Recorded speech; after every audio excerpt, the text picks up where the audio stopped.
आज हम करेंगे गवर्नमेंट बजट, क्योंकि कुछ बच्चों का जो है स्कूल में टेस्ट होगा जिसमें गवर्नमेंट बजट आ रहा है, तो उन्हें हेल्प करने के लिए आज हम गवर्नमेंट बजट चैप्टर शुरू कर रहे हैं, जबकि national income and related aggregates chapter अभी ख़त्म नहीं हुआ है, क्योंकि उसका वीडियो हम बाद में बना के भी डाल सकते हैं। तो ये जो गवर्नमेंट बजट चैप्टर है, पहली बात, ये चैप्टर हम कोई भी चैप्टर पढ़ेंगे, मैं बताया था 1 मार्कर, 3 मार्कर, /4 मार्कर, या तो ये क्वेश्चन आएगा या ये आएगा या 6 मार्कर। तो ये बोर्ड का जो है पैटर्न है जिस बेसिस पे वो क्वेश्चन देते हैं। तो अब ये बताने का रीज़न ये है क्योंकि टीचर आते हैं, चैप्टर पढ़ा देते हैं, बच्चे भी अपने चैप्टर खोले और पढ़ लिए। ये जो टाइम हम स्पेंड कर रहे हैं इसमें डिस्कस करने में इसीलिए कर रहे हैं क्योंकि हम जो है, देखो हार्ड वर्क तो हर कोई करता है, मजदूर भी मेहनत करता है बहुत, लेकिन पैसा उसे कम मिलता है।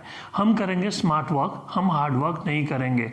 क्यों स्मार्ट वर्क? क्योंकि 6 मार्कर का ये चैप्टर है, तो यहाँ से 6 मार्कर क्वेश्चन आएगा नहीं। तो आएगा क्या? 1 मार्कर, 3 मार्कर, 4 मार्कर, वो मिला के देंगे। तो यहाँ से हम क्या करेंगे, कोई भी क्वेश्चन का answer 6 marker point of view से नहीं पढ़ेंगे। तो अब हम जो है 1 मार्कर कुछ कर लेते हैं और कुछ 3 मार्कर, 4 मार्कर कर लेंगे। तो आज के वीडियो जो है एज यूजुअल 15-17 मिनट्स का होगा, जिसमें जो हम कवर कर सकते हैं करेंगे। तो पहले कुछ 1 मार्कर करते हैं। जो चैप्टर का नाम है वो है गवर्नमेंट बजट। तो पहला 1 मार्कर जो है वो आता है, what do you mean by government budget या डिफाइन गवर्नमेंट बजट। तो गवर्नमेंट बजट है क्या, कॉन्सेप्ट समझेंगे, एक लाइन लिखेंगे, 1 मार्क ले लेंगे। तो कॉन्सेप्ट समझते हैं।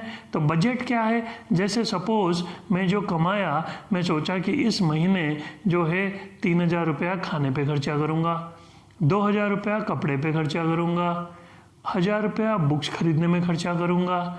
तो ये जो है, मैं अपना इनकम को देख के जब अपना एक्सपेंडिचर को प्लान किया, एस्टिमेट किया कि मेरा जो सैलरी है वो सपोज 10,000 आएगा, मैं 3000 का खाने पे खर्चा करूँगा, 2000 का कपड़े, 1000 का बुक्स, ब्ला ब्ला, ये एस्टिमेट को बजट बोलते हैं। तो बजट क्या है? Budget is an estimate. ये किस चीज़ का एस्टिमेट है? ये जो पैसा मेरे पास आएगा, जो मैं रिसीव करूँगा, सैलरी हो या फीस हो या कैसे भी हो। और क्या एस्टिमेट है इसमें? इसमें जो मैं स्पेंड करूँगा, ये रिसीट और एक्सपेंडिचर का एस्टिमेट है। तो यही सेम चीज़ गवर्नमेंट भी करता है। हर साल गवर्नमेंट क्या करता है, बजट बनाता है अपना। तो गवर्नमेंट किस चीज़ का बजट बनाता है? गवर्नमेंट आके अनाउंस करता है लोगों को कि मैं इस जगह पे सपोज़ एजुकेशन में इतना खर्चा करूँगा, सपोज़ मैं हेल्थ सेक्टर में इतना खर्चा करूँगा, ठीक है, फार्मर को इतना कंट्रीब्यूट करूँगा। तो गवर्नमेंट अपना खर्चा बताता है कहाँ कहाँ स्पेंड करेगा, एक्सपेंडिचर। और गवर्नमेंट ये कैसे करेगा? गवर्नमेंट अपना रिसीट्स को देख के लोगों से जो पैसा लेता है in the form of taxes, fees, fine, जैसे रेड लाइट जंप किए, फाइन चालान कट गया, गवर्नमेंट के पास जाता है वो पैसा। गवर्नमेंट स्कूल से जो फीस मिलता है गवर्नमेंट के पास जाता है। तो गवर्नमेंट अपना इनकम को देख के एक्सपेंडिचर का एस्टिमेट जो पब्लिक के सामने रखता है, दैट इज़ गवर्नमेंट बजट। तो अब गवर्नमेंट बजट है क्या, अब बुकिश लैंग्वेज में बता देता हूँ। तो गवर्नमेंट बजट क्या है? It is an estimate. पहला चीज़ जो इम्पोर्टेंट है वो है कि ये एस्टीमेट है। अब बुक में क्या लिखा है? ये आइटम वाइज एस्टीमेट है। तो इम्पोर्टेंट चीज़ जो है याद रखना वो है आइटम वाइज एस्टीमेट। भाई किस चीज़ का एस्टीमेट?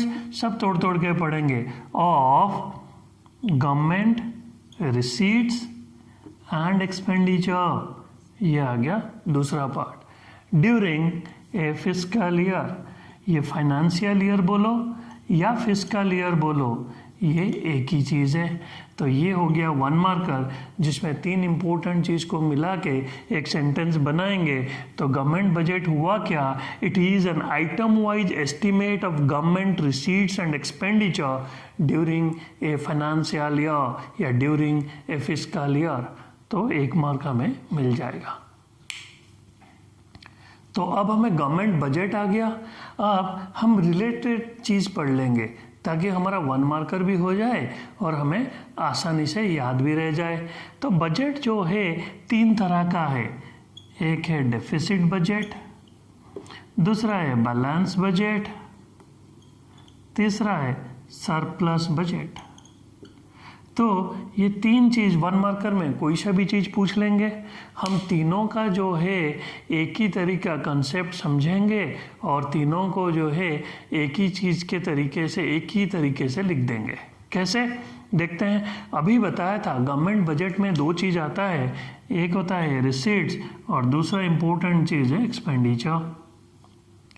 तो जब ये दोनों इक्वल होंगे वो होगा बैलेंस बजट। तो बैलेंस बजट का डेफिनेशन क्या बताऊंगा। When the government receipts is equal to its expenditure the budget is regarded as balance budget. तो यहाँ पे हम लिख सकते हैं फॉर्मूला। उसी तरह अगर ये जो रिसीट है अगर ये ज़्यादा हुआ तो ये हो गया सरप्लस बजट। तो सरप्लस बजट में हम क्या कर दिए, सरप्लस बजट में जब गवर्नमेंट का रिसीट्स ग्रेटर देन एक्सपेंडिचर ये हो गया सरप्लस बजट। एक लाइन लिख देंगे, फिर 1 मार्क मिल गया। अब हम डेफिसिट मतलब कम पड़ गया, रिसीट्स कम है लेकिन खर्चा ज़्यादा है। तो यहाँ पर क्या है, receipts is less than expenditure.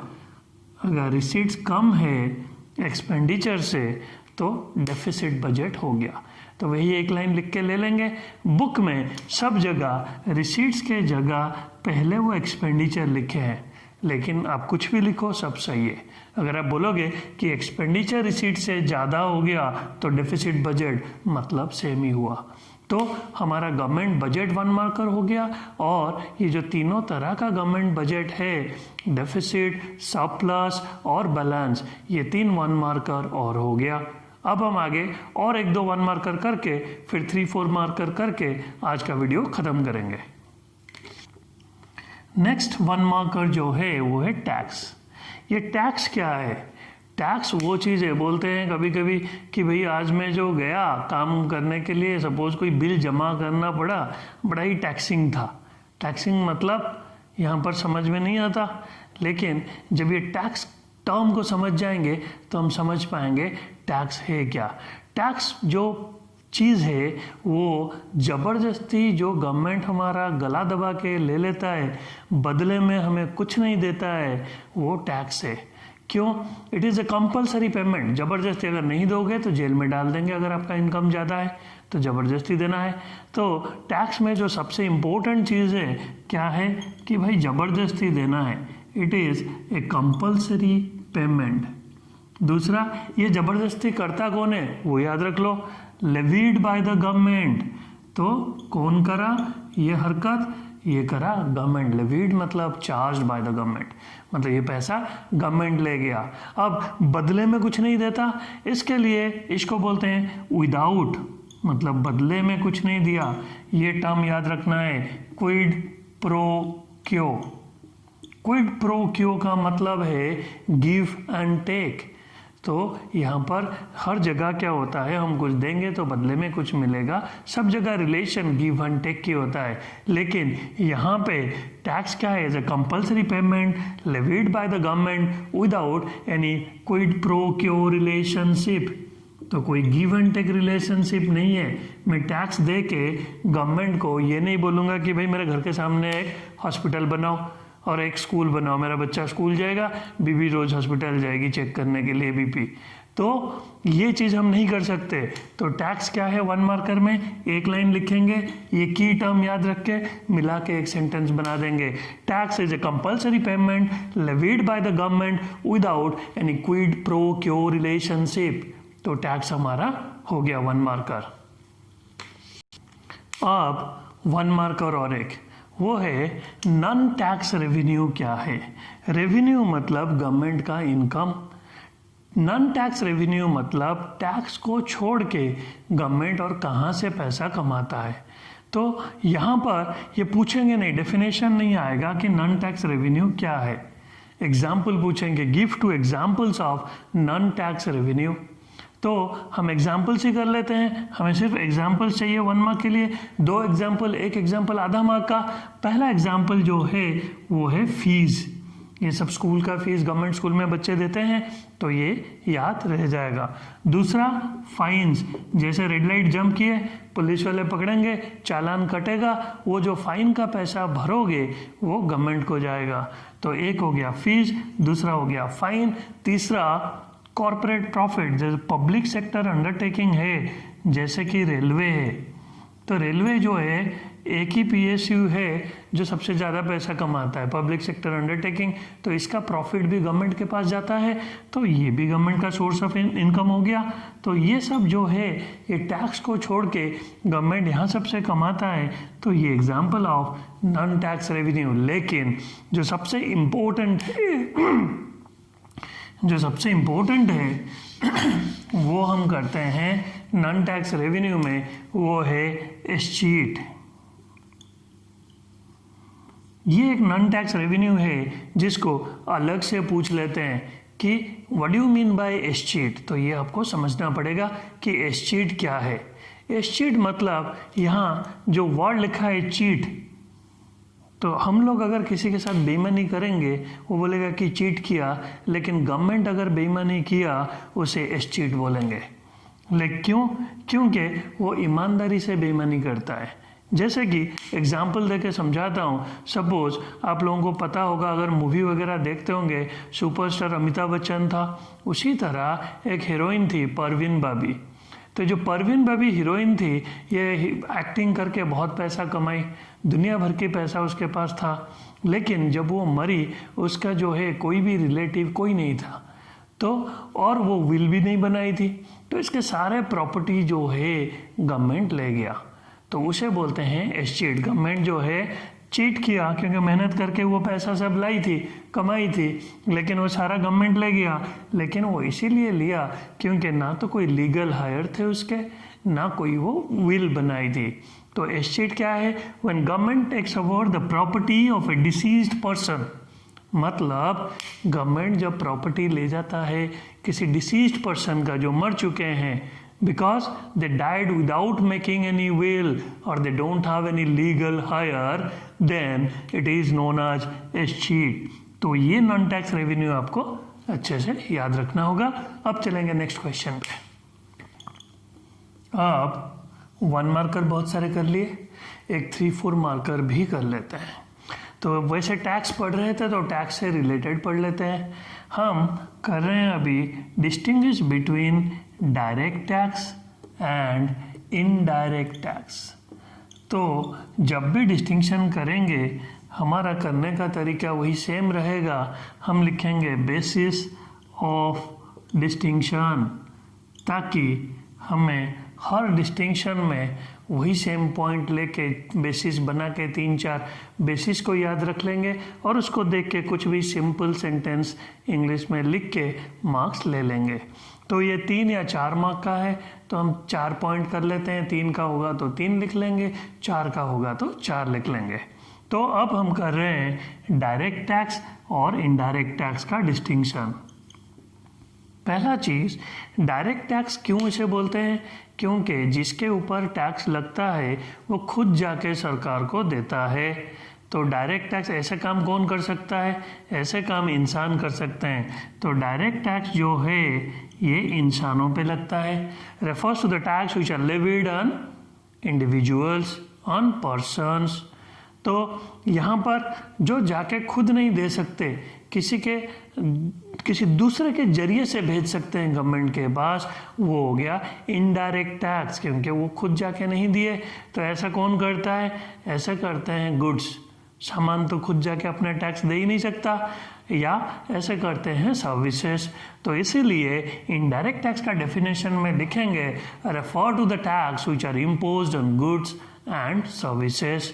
तो यहाँ पर लिख दिया मैं इम्पोज्ड, लिख दिया imposed on G&S, goods and services.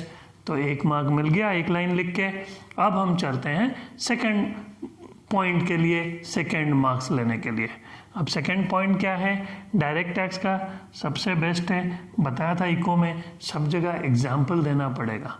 तो एग्जाम्पल क्या है, डायरेक्ट टैक्स का हो गया इनकम टैक्स। तो इनकम टैक्स लोगों पे लगता है, वो खुद जाके जमा करते हैं। अब इनडायरेक्ट टैक्स का क्या है, एक्साइज ड्यूटी, एक्साइज ड्यूटी या सेल्स टैक्स। तो सेल्स टैक्स क्या है, गुड्स के ऊपर लगता है। एक्साइज ड्यूटी क्या है मैं बता देता हूँ। Excise duty is tax on production of A commodity. अगर मैं ये मार्कर बनाया तो बनाते ही मुझे सरकार को 1 रुपया देना होगा क्योंकि मैंने प्रोड्यूस किया।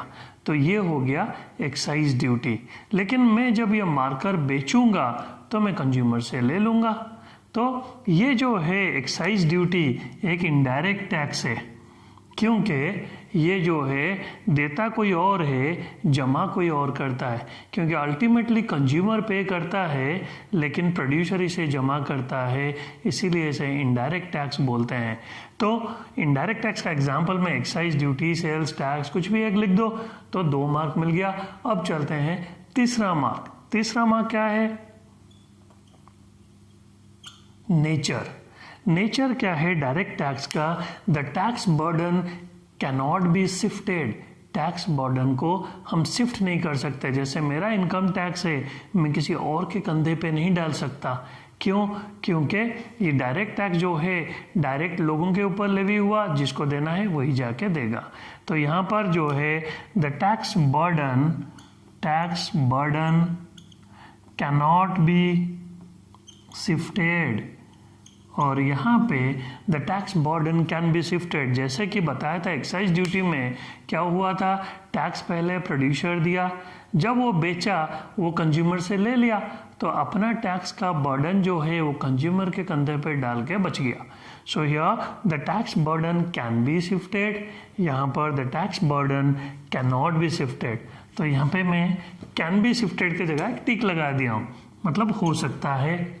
अब लास्ट पॉइंट जो है वो है impact and incidence. Impact and incidence of tax, ये इंपॉर्टेंट है। इम्पैक्ट क्या है, इंसिडेंस क्या है। Impact is the immediate burden and incidence is the ultimate burden. तो जब टैक्स दिया जाता है, डायरेक्ट टैक्स, जो बंदा के ऊपर, सपोज मेरा इनकम है, मुझे टैक्स देना है, so the impact, the immediate burden is on me and the ultimate burden is also on me. So the impact and incidence lies on the same person. यहाँ पर सेम बंदा के ऊपर है, सेम पर्सन।